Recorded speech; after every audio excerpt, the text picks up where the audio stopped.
Now, to our big story. Since the pandemic began, I think we've all learned that sometimes things just don't want to come easy. I mean, schools are in flux, our economy is still struggling, and now the process to redraw Oregon's political districts has come to this screeching halt because someone inside the Capitol tested positive for coronavirus. Our Maggie Vespa spent the day in Salem, and here's what she says happened. A months-long, brutally partisan battle over redistricting in Oregon will continue for at least one more day. Good afternoon. The House will come to order. The House Speaker adjourning Tuesday's session before a vote could be cast. Politics thwarted by a pandemic. Because in the last hour, we were notified that a person who was in the Capitol yesterday has tested positive for COVID. The Speaker did not elaborate on who the person was or what job they hold. It's worth noting no Republicans were on the floor at the time. The anticlimactic end followed drama a day before. The plan was, in fact, to get gerrymandered maps through this body no matter what. At Monday's session, Republicans railed against House Speaker Tina Kotek for revoking her promise to let bipartisan committees lead the way in drawing up Oregon's new legislative districts. Arguing Republicans had stonewalled the process for months, Kotek announced new committees stacked with Democrats. One to approve the party's proposal of newly drawn congressional districts, the other to approve state legislative districts. Both these versions have already passed the Senate.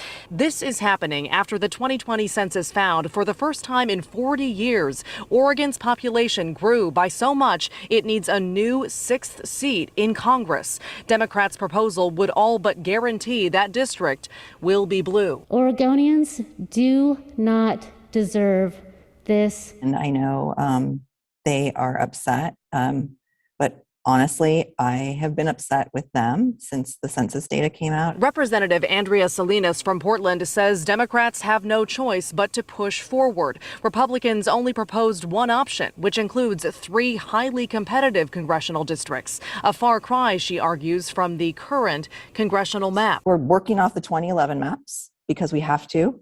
It's in statute. You have to use existing political and geographic boundaries, and then you have to accommodate those new population areas. And they happen to be in areas that don't historically vote Republican.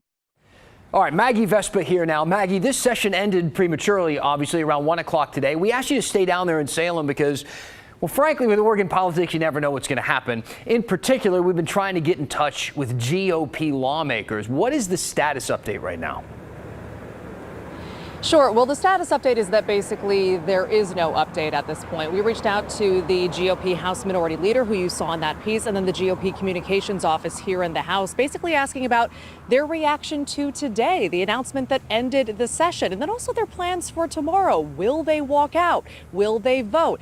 And basically, we got a couple of no comments and responses to our emails, and then also we had a lot of people who just didn't respond at all. So right now, we're not hearing much, if anything. And this is getting down to the wire. I mean, Dan, lawmakers have until next Monday, September 27th, to finalize these maps. And per state law, if they don't meet that deadline, this basically gets punted to other authorities. Under state law, the Secretary of State, Shemia Fagan, would be in charge of redrawing the state legislative districts. And then a panel of judges will be in charge of drawing the congressional districts. Now, we know that a hiccup with COVID is always a possibility, but today this COVID twist kind of came out of left field. Do we know anything about the person who tested positive?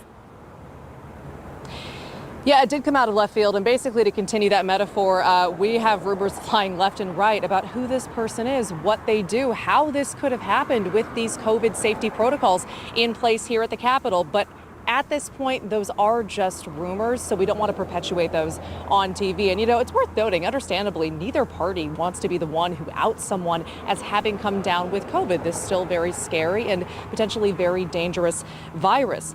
Also worth noting, the Speaker said today that anyone who is vaccinated does not have to quarantine. And that's important because, again, the plan right now is to have as many lawmakers who can, under those protocols, be on the floor, back on that floor tomorrow, 9 a.m., to try once again for a vote on redistricting in Oregon. So, Dan, we'll see how it goes. All right. Maggie Vespa, thanks.